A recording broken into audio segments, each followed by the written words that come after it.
Hero Govinda ఒళ్ళో దివ్య Bharati. Master Jyotichitra కొత్తదా? Yeah, ఒకసారి ఇస్తారా చూసి ఓసారి. మేము ఇంకా బొమ్మలు కూడా చూడలేదు. మీది మీరు ఎప్పుడైనా చూసుకోవచ్చులండి.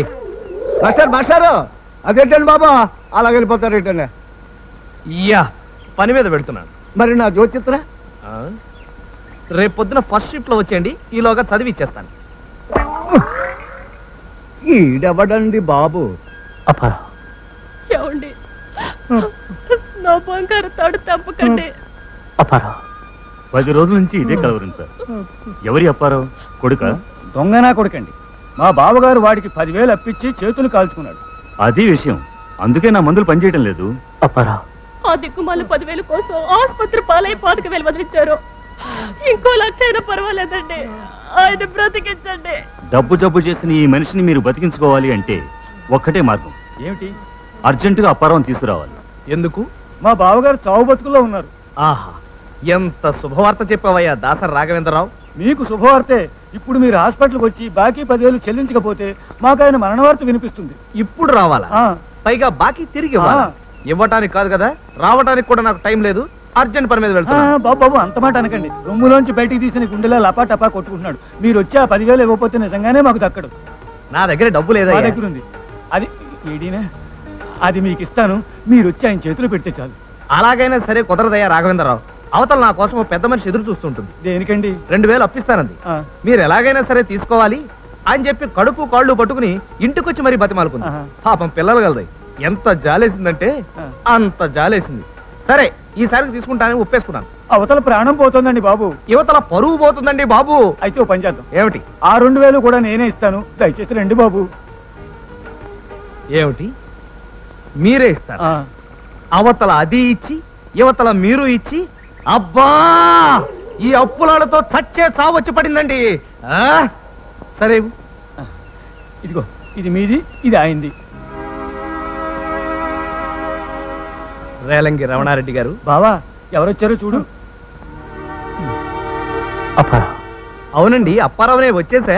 మీ బాకీ తెచ్చేసా.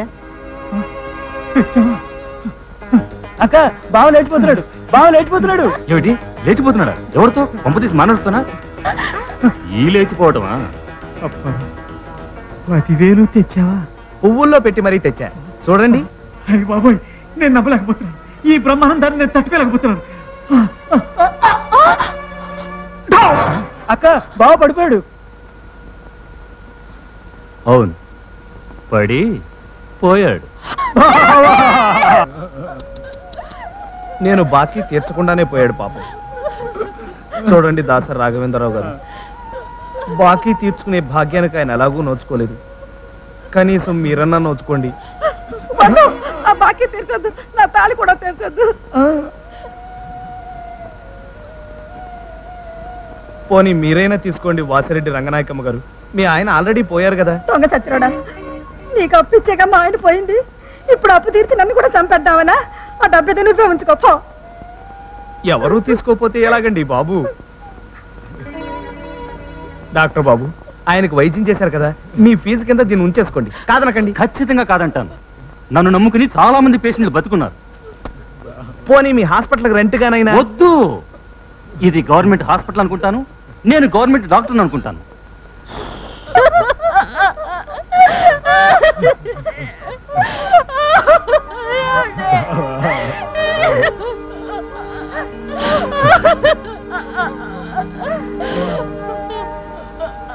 అన్ని 100కి చచ్చారు.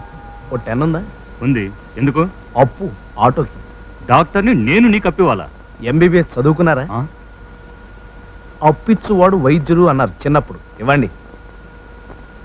అవును, ఈ హాస్పిటల్లో వారంలోగా పోయే పేషెంట్లు ఎవరైనా ఉన్నారా? దేనికి? అప్పు అడుగుదామని. ఒకరిని చావకొట్టు చాలదు. ఇంత 10 తీసుకెళ్ళ.